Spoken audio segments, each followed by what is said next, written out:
One could say that episode 6 was a little bit spicy.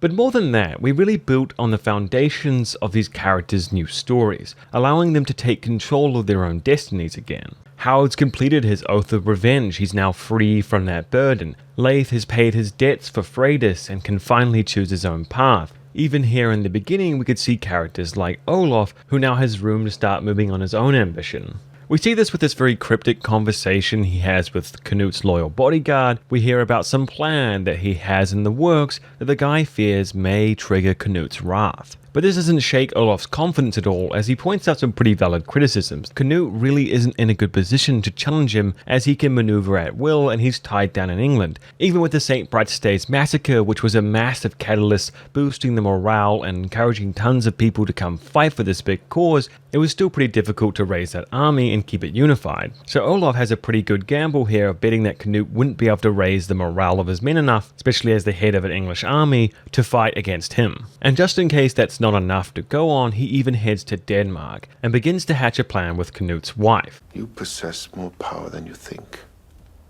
You just have to know how to use it.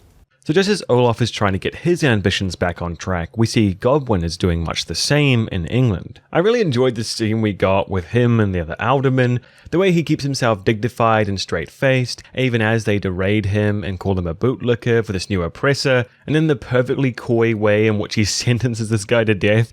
Oh please, why did you tell the king about Northumbria? It demonstrates how quickly he's able to leverage his positions wherever he is in a court to actually exert some pretty real power. We already vaguely knew that Godwin was kind of on the outs of the English court even before the invasion, with his house kind of falling in status under his father. So for me, it was really these scenes and that backstory that really allowed me to click together what real motivations he has and why he saved Harald from the St. Brightstays massacre, why he thought it was a worthwhile gamble to risk a Viking invasion to cleanse out the English court. And then later with his conversation with Edmund, we see even more how he's similar to Olaf, recognizing Canute's vulnerable position, with no army, relying on the support of the nobles, leaving plenty of room for opportunity and ambition. But really the person who was gaining the most control back over their life had to be Emma. Ever since London Fowl, she's just kind of been passed around amongst other people, whether it was Olaf at first and Harald grabbing her, handing her off to Canute, and even the risk here in this episode that it should be thrown back to Normandy to her brother. But now that she's given freedom by Canute, her children are safe, she's willing to get back in the game, to take up a role in the court as an advisor, to make plans, to levy taxes, to be the Queen of England again. And you'll be surprised how quickly power can change. I did mention this episode has a little bit of spice, right? So the English episode kind of caps off with this mysterious boat arriving from Denmark with an equally suspicious letter.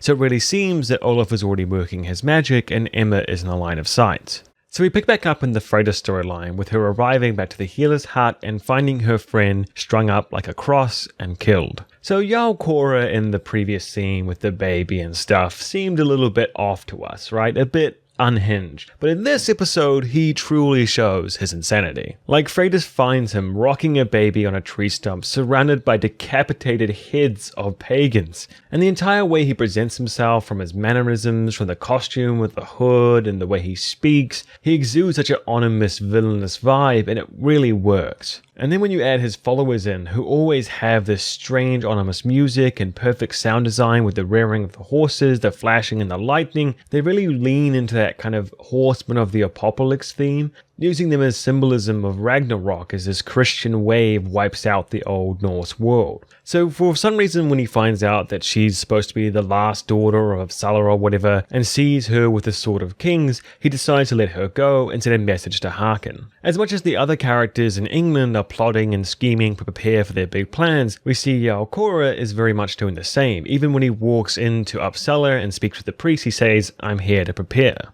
He has his own twisted vision and dream, some mission he's on, and he needs to cleanse himself of his doubt of his pagan roots. And by heading back to Uppsala, by facing his childhood trauma where he watched his brother die, the whole catalyst that sent him into this dark, twisted Christian route, he's able to cleanse himself of the last vestiges of his previous self and dedicate himself fully to this new mission. Because cursed is he who keeps his sword for bloodshed. In the name of God.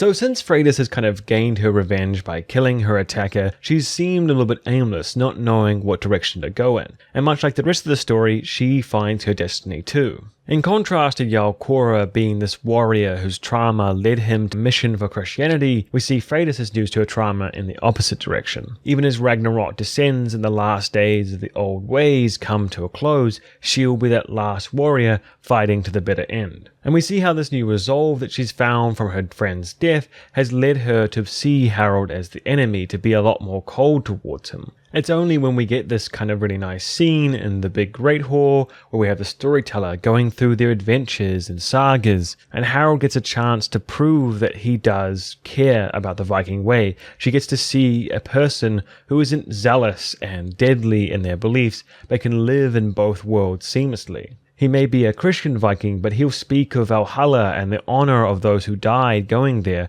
He's unafraid to make friends and memories and fight alongside people of all types. And I'm sure his speech wasn't the only motivating factor for her to get over her qualms. So we actually didn't get a lot from Leif in this episode, but they are teasing out this conflict brewing between the son of the Jarl he had to kill on the boat to England, and I do actually quite like it because it's one I can sympathize with both parties. They portrayed this guy to be very antagonistic, to be very unlikable, but I can understand his motivation. Leif has been thrust into the spotlight, called a hero, given rewards and honor, and he killed his father. The whole reason he confronts him in the first place is to threaten him to head back to Greenland, to get out of Kattegat, because he doesn't want to see this guy he knows killed his dad shoved down his throat every day. But unfortunately for him, Leif is going nowhere.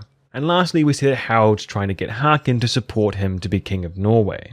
So with Jarl Kore gunning to take down Kattegat and Håkon, having a valuable warrior like Harald will give him a position to negotiate that with her. Not to mention that Olaf is already someone who has similar motivations to Jarl Kore, so their likelihood to team up is also increased, or at least be the same kind of enemy. So I'm expecting lots of action and battle in the coming episodes, and I'm excited to see how it plays out. As always, like the video if you enjoyed this review, and tell me your thoughts in the comment section below about all the things we covered. Skål!